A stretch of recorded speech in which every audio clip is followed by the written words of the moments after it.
उत्तर प्रदेश में बकरीद की नमाज सड़क पर नहीं पढ़ी जाएगी। ये निर्देश जारी हुए हैं। निर्धारित जगहों पर ही कुर्बानी दी जाएगी। यूपी अल्पसंख्यक विभाग ने सख्त निर्देश जारी कर दिए हैं। सड़क पर नमाज पढ़ी तो कार्रवाई होगी। उत्तर प्रदेश में बकरीद को लेकर ये निर्देश जारी हुए हैं। बकरीद पर कुर्बानी को लेकर उत्तर प्रदेश के मुख्यमंत्री योगी आदित्यनाथ ने निर्देश दिए हैं। बैठक के दौरान उन्होंने कहा कि कहीं पर भी प्रतिबंधित पशु की कुर्बानी ना दी जाए। कुर्बानी के दौरान साफ सफाई का भी विशेष ध्यान रखा जाए। उत्तर प्रदेश में इस बार बकरीद पर सड़कों पर नमाज नहीं हो सकेगी और चिन्हित किए गए स्थान पर ही कुर्बानी दी जा सकेगी। इसके साथ ही प्रतिबंधित जानवरों की कुर्बानी पर भी निगरानी रहेगी। इसके लिए अल्पसंख्यक आयोग ने निर्देश जारी कर दिए हैं। जानकारी के मुताबिक उत्तर प्रदेश में आगामी 17 तारीख को बकरीद का त्यौहार है। इसको लेकर साफ कर दिया गया है कि किसी भी प्रकार से नमाज सड़क पर अदा नहीं की जाएगी। इसके साथ साथ पशुओं की कुर्बानी केवल निर्धारित स्थलों पर ही होगी। इसके लिए गृह विभाग और नगर विकास विभाग के प्रमुख सचिव को राज्य अल्पसंख्यक आयोग के अध्यक्ष अशफाक सैफी ने आवश्यक कार्रवाई के लिए पत्र लिखा है।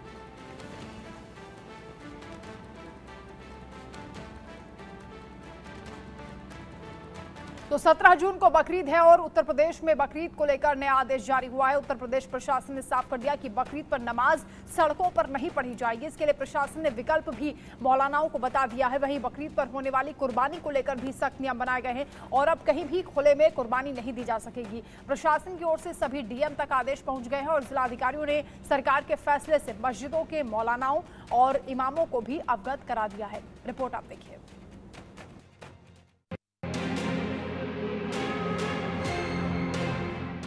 बकरीद करीब है और उत्तर प्रदेश में पुलिस प्रशासन इस बार सख्त है। प्रशासन ने साफ कर दिया है कि बकरीद का त्योहार प्रशासन की बताई हुई जगहों पर ही मनाया जाए और इससे आम लोगों को कोई परेशानी न हो। अल्पसंख्यक आयोग ने आदेश जारी कर कहा है कि बकरीद पर सड़कों पर नमाज नहीं होगी। कुर्बानी भी प्रशासन द्वारा तय जगह पर ही दी जा सकेगी। प्रतिबंधित जानवरों की कुर्बानी की निगरानी भी की जाएगी। अल्पसंख्यक आयोग ने स्पष्ट किया है कि भीड़ को कंट्रोल में रखने के लिए नमाज मस्जिदों में अलग अलग शिफ्ट में की जाएगी। आदेश में साफ लिखा गया है कि कुर्बानी सिर्फ और सिर्फ प्रशासन की बताई हुई जगहों पर ही दी जा सकेगी। इस मामले में अब इलाहाबाद हाई कोर्ट में याचिका भी दायर की गई है। यूपी के मऊ जिले के रहने वाले मोहम्मद शाहिद ने याचिका दायर की है और कहा है कि पुलिस घर में कुर्बानी से रोक रही है। गांव में हर साल घरों में ही जानवरों की कुर्बानी करते आए हैं, लेकिन पुलिस धमकी दे रही है कि घरों में कुर्बानी नहीं दी जाएगी। इलाहाबाद हाई कोर्ट की बेंच इस मामले पर सुनवाई कर रही है। इस बीच उत्तर प्रदेश अल्पसंख्यक आयोग ने प्रमुख सचिव गृह, नगर विकास विभाग, डीजीपी और कलेक्टर को आदेश दे दिए हैं। डीएम की तरफ से सभी मस्जिदों और मौलानाओं को भी फैसले के बारे में बताया जा रहा है। इस बीच मेरठ में शहर काजी ने बकरीद पर सड़क पर नमाज पढ़ने की परमिशन मांगी है। शहर काजी की तरफ से सीएम योगी आदित्यनाथ को पत्र लिखा गया है। Bureau report, India news.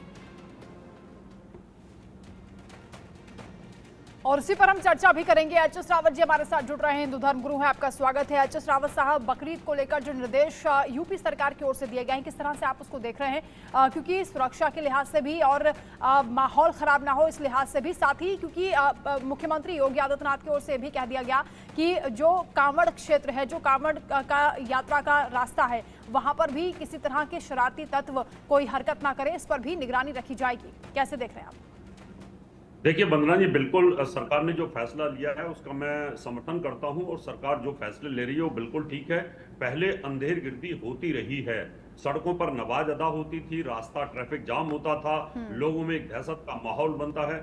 जहां पर हजूम इकट्ठा होता है वहां पर दहशतगर्दी, कुछ नेगेटिव नकारात्मक एलिमेंट होते हैं, वो कहीं ना कहीं इस प्रकार की हरकतें करते हैं जिसकी वजह से दंगे होने की संभावना बनती है। हमेशा तोड़फोड़ की संभावनाएं बन जाती हैं। आप किसी भी बड़े शहर में देखेंगे तो वहां पर बड़ी बड़ी रोडों को जाम कर दिया जाता है और जिस व्यक्ति को कहीं अपने एयरपोर्ट जाना है, स्टेशन जाना है, उनकी ट्रेनें छूट जाती हैं। कई बार ऐसे हादसे मेरे साथ बॉम्बे में हो चुके हैं, बेंगलोर में भी हो चुके हैं। तो मैं ये कहना चाहता हूँ सरकार ने जो फैसले लिए वो बिल्कुल उचित है।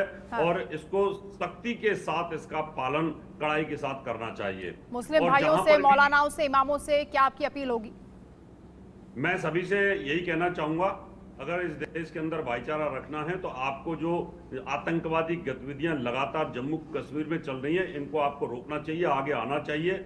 और एक तरफ आप भाईचारे की उम्मीद करते हैं कि पहले भाईचारा रहता था, कोई बोलता नहीं था।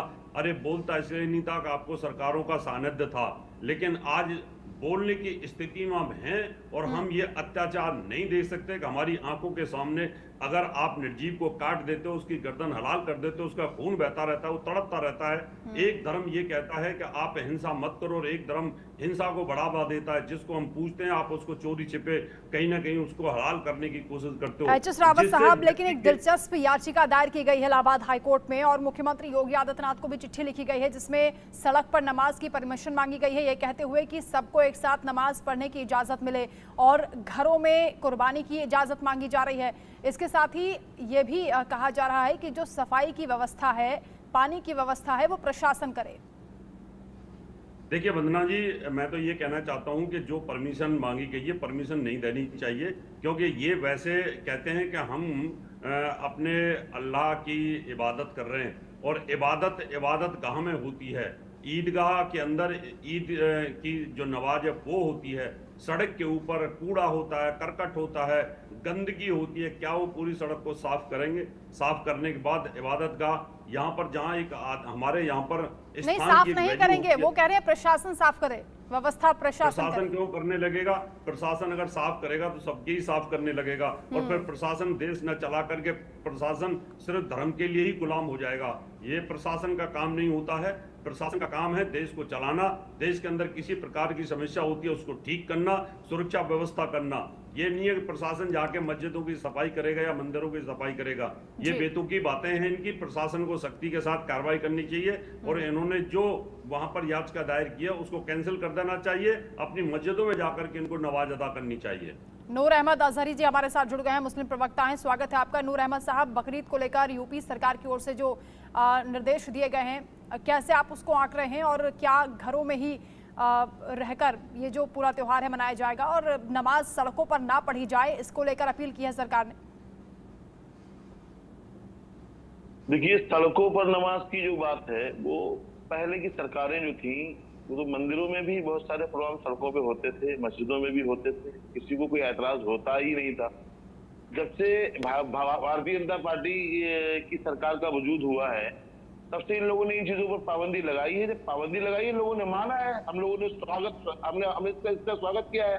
हम मजबूत हुए हैं इन चीजों से, क्योंकि उन्होंने सड़कों पर पाबंदी लगाई। उन्होंने कहा बहुत सारी चीजें, बहुत सारी सुविधाएं भी दी है। जैसे उन्होंने कहा कि खुले में कुर्बानी नहीं होनी चाहिए, अभी होती ही नहीं थी, लेकिन उन्हें ये बातें कहने की आदत है ताकि क्योंकि वो इन्हीं बातों की वजह से वजूद में आए हैं। इन्हीं बातों की वजह से हिंदू समाज को हमारे खिलाफ बरगलाया है उन्होंने। तो ये सब बातें होती रहती है, सब राजनीतिक बातें हैं, इसके सिवा कुछ भी नहीं।